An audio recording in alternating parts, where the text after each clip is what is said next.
What's up? What's up? Okay, I'm gonna do another video because I want to share a little story.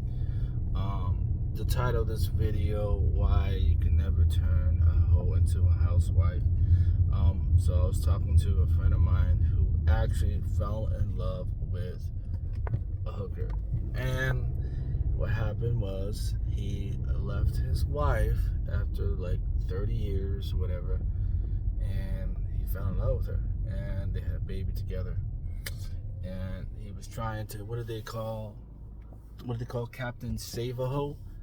And long story short, after they had a baby together, things were tight. He wasn't making that much money at a certain season, and so what she ended up doing, she was like, fine, if you're not gonna give me no money, I'm just gonna go back and do what I always been doing. And so she started working to the strip clubs, and then she met another guy. And the guy was like, hey, I'm gonna take care of you, blah blah blah.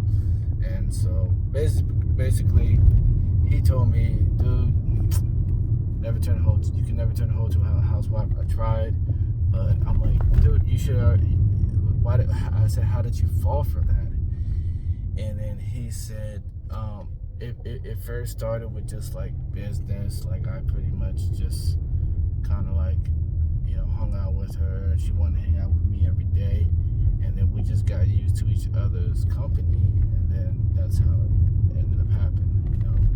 He said sometimes things in life just kind of go unplanned, but he thought he could save her, and he said that he was like crying.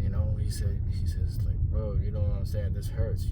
Like, I care about her so much. And so yeah, one thing that I've also learned too is that you can catch feelings with the wrong woman that can be destructive for you. And like, that's why for me, I gotta really be careful. Like, this one lady that I met, I know that she's got a past, and so I've learned not to catch feelings for her. Like, learn how to create those happy moments with her, fall in love with her at that moment, and then don't have that expectation that this is it, this is this fairy tale, we're gonna be together forever because we have this. You got a saying, women are never yours, it's only your turn, kind of thing. Sometimes you gotta be careful to guard your heart, because guys will be like suicidal. Guys will go through mental breakdowns, like I talked about earlier, how 90% of the psychiatrist told me 90% of his patients are people that have problems with relationships. So you gotta take care of yourself. Don't put other people before you. So yeah, just wanted to share my pearls of wisdom that I've learned. You can learn from your own mistakes, or you can learn from other people's mistakes. And there was this lady I was really starting to catch feelings for, but I'm like, I don't want to go through what I've been through before.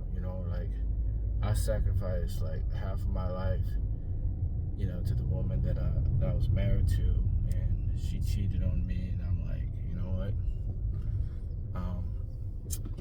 I'm not gonna sacrifice my happiness for someone else, and then them eventually like just moving on, and being ungrateful and stuff. So, the older you get, at my age, 45, I start realizing, like, all those years that I was hoping this relationship would work out, I just started realizing it's like, that's like wasted mental energy that I could have used that to better myself, to be productive.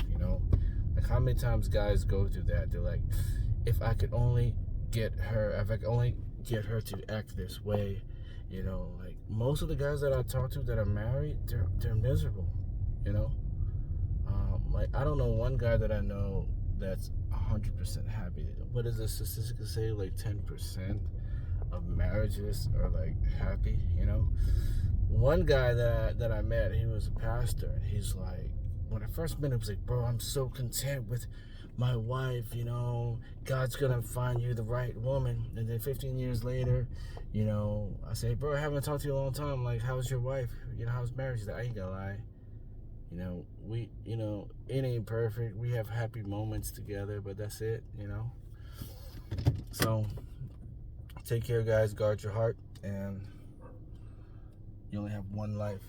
You know, don't let anybody else take away your joy. And don't let other people's lives, when they post on social media, like, dang, look at her, look at him. You know, I wish I had their life. Envy is the number one killer of joy. You know, what you envy that you wish you had, that person is envying that you have what they don't have. Peace.